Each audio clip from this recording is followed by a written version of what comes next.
매일매일 다짐하면서 국가가 무너지는데 목숨은 고사하고 직을 던지는 사람이 한 명도 없습니까?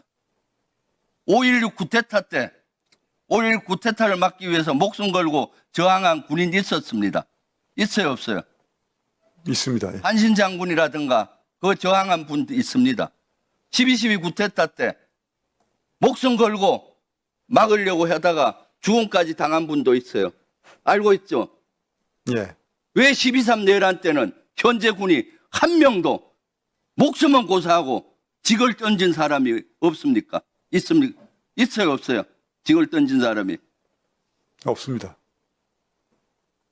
그렇기 때문에 여러분들은 현재 장군들은 반성하고 또 반성해서 다시는 이런 역사상의 내란이 일어나지 않게 하기 위해서 내란 척격에 앞장서야 되는 겁니다. 그렇기 때문에 여기에 대해서 이것이 내란이라는 것을 명확히 여러분들이 인식해야만이 됩니다. 다시 한번 물어보겠습니다. 해군 총장님, 네, 12.3 비상계엄은 내란입니까 아닙니까? 분명히 잘못된 행동이었습니다. 내란입니까 아닙니까? 제 개인적인 의견을 말씀드리면, 개인적인 의견요. 예, 개인적인 의견입니다. 제 개인적인 의견은 내란은 맞다고 생각합니다. 총장님, 내란입니까 아닙니까? 개인적인 생각. 제가 아까 말씀드린 건 육군 전체를 내란군이라고 표현하는 것에 대한 말씀을 드린 거죠. 예, 내란은 맞습니다. 내란도 맞고. 계엄군에 왔던 사람은 내란을 했던 군이죠. 근데 전체에 대한 부분은 총장님, 내란입니까 아닙니까? 예, 앞에서 말씀드린 두 총장님과 동의합니다. 해병대 사령관님, 예, 어떻게 생각하세요? 동일합니다. 예.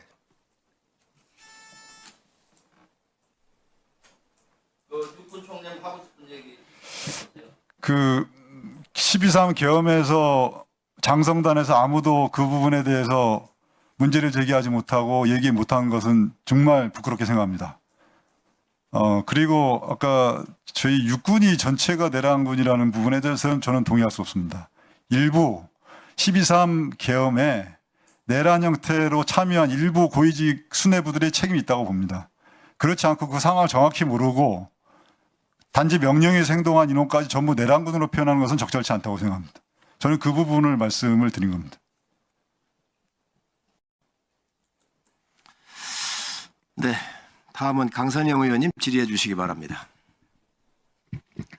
여기 계신 총장님들, 해병대 사령관님들에게 어려운 질문을 정치인이 하는 것은 옳지 않아서 이 논의를 연장해서 가진 않겠습니다. 그러나 제가 생각할 땐 분명히 대한민국 형법에는 무죄 추정의 원칙이 있기 때문에 그건 심의 중이다라는 말씀을 드리고 질의하겠습니다. 공군총장님, 공군 사고를 보니까 지난 3월 6일부터 9월 23일까지 사고가 6건이 있었습니다. 장비를 운영하는 군에서 장비 노후화라든지 일부 장비의 오작동 등은 어쩌면 예방할 수 없는 능력 밖일 것일 수 있다고 저 이해합니다. 그런데 이번에 사고가 난 것을 일부 보면 납득하기 어려운 사고가 있습니다. 전투기 오폭 사고, 외부 장착물 비정상 투하 사건, KF-16 유도로 이탈 사고 2건, C-130 일본 통과 미승인 받아서 자위대 출동한 거. 저도 유사하게 항공 경험을 했던 상황에서 보면 이거는 비행 전, 비행 중, 비행 후 절차에 대한 문제가 있지 않았나. 그 다음에 이제 그 유도로에서 그 타이어 펑크 나서 문제가 생겼던 것. 우리가 FOD 작업을 하지 않습니까? FOD 작업을 하는 두 가지 원인은 하나는 외부 떨어진 이물질로 인해서 손상되는 것도 방지하지만 또 하나는 그 떨어진 FOD가 우리 장비의 주요 부품이 이탈된 것은 아닌가를 확인하는 두 가지 목적이 있죠. 그러면 제가 볼 땐 두 가지 다 문제인 겁니다. 그래서 그 당시에 F-16을 몰든 조종사가 이륙을 하려고 하다가 타이어가 펑크나서 목숨은 잃지 않아서 다행이긴 하나 그런 FOD가 생겼다는 것, 그다음에 그 FOD가 무엇인지 모른다는 것에 대해서는 앞으로도 유사 사고가 있을 수 있기 때문에 군기에 대한 문제를 정확히 짚어주시고 이 부분은 사고가 정말 절차를 준수하지 않은 부분이 있다고 생각하는데 어떻게 생각하십니까? 네, 의원님 말씀 공감을 하고 개인의 실수에 의한 사고가 다시는 발생하지 않도록 하고 특히 지난 3월과 같이 국민들께 피해를 주는 그러한 그 사건 사고는 절대 일어나지 않도록 재발 방지를 잘 하겠습니다. 또 말씀하신 부분에 FOD 제거 관련된 부분에 대해서는 좀 더 조사를 해보고 이 부분은 다시 추가 보고를 드리도록 하겠습니다. 네, 이제 각군 총장님들한테 전체한테 제가 당부드리겠습니다. 지난 2017년 7월부터 지난해까지 군내 사망사고 현황을 다 뽑아봤습니다. 그랬더니 643명이 사망했습니다. 일일 평균 0.23명이 사망했고요. 5, 6일에 한 명씩 사망자가 발생했습니다. 그중에 사망사고의 80%가 자살입니다. 과거에는 주로 자살이 일병이나 이병들이 주로 자살했거든요. 죄송합니다. 1분만 더 좀. 그런데 최근에 자살 사고는 병장들한테도 많이 나타나고 있습니다. 그래서 이 사고의 원인이 뭔가에 대해서 다시 한번 분석을 하셔야 돼요. 1, 2병이 들어와서 자살하는 경우는 통상 병영 부조리 때문에 적응이 안 되는 경우도 있었는데 병장이 무슨 병영 부조리를 당하겠습니까? 고참인데 무엇이 문제일까? 한번 다시 살펴주시고요. 우리가 기본에 충실하지 않은 부분이 있었나? 저 군에 대해서 기본이 충실하지 않다, 군기 빠졌다 이런 얘기 하고 싶지 않아요. 얼마나 지휘관들이 부대 관리를 위해서 힘쓰고 있는지 알고 있습니다.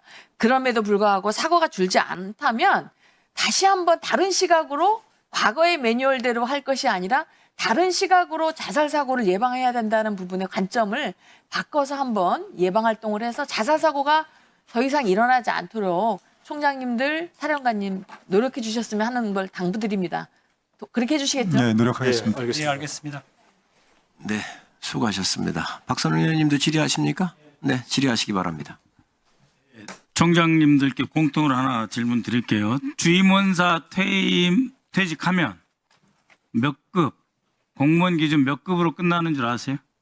6급으로 끝난 걸로 알고 있습니다. 그죠? 예. 6급이죠. 알고 계세요? 예. 네. 자, 그럼 생각해 보시자고요.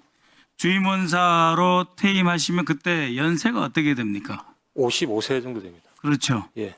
그래서 작년에 국정감사 때 저희가 가서 이 부사관 주임원사들하고 쭉 만나보니까 이분들이 필요한 것은 명예와 예우.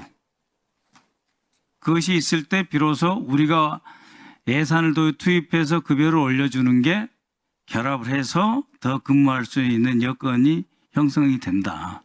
그래서 저는 법안을 같이 우리 여야 공이 좀 만들었으면 좋겠는데 주임원사가 정상적으로 근무해서 끝날 때 5급으로 끝날 수 있게 하자. 그래서 아니 2, 3년 공부해가지고 고시 붙으면은 3관이잖아요. 5급. 그렇죠?